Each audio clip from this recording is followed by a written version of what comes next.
Sa 545 billion pesos na budget daw para sa mga proyekto nitong nakaraang 3 taon, 20% nito o humigit kumulang 100 billion pesos napunta lang sa 15 contractors na ito. Pagka kasi magkakakilala yung nag-o-offer, nag-uusap-usap muna sila kung ano yung offer nila. Sa market economic system, ang tawag dyan, oligopoly, unethical. Pino na rin ang Pangulo na karamihan sa mga proyekto, hindi lang pareho ang presyo o contract cost. Pareho rin pati disenyo at materyales na gagamitin. Gayong itatayo o itinayo na ang mga ito sa iba't ibang mga lugar.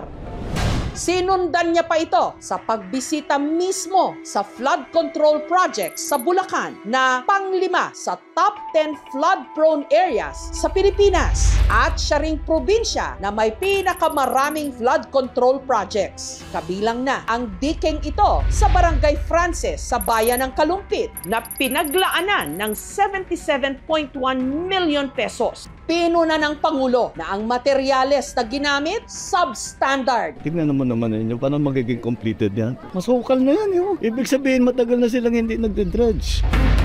Pinuntahan din niya ang baliwag para sa proyektong nagkakahalaga ng 55 million pesos. Pero pagdating niya roon, wala naman siyang nakitang kahit na anong proyekto. Malinaw daw na isa itong ghost project.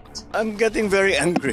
Pero wala talaga, 220 meters, 55 billion. Completed ang record ng Public Works. Kahit isang araw hindi nagtrabaho, wala.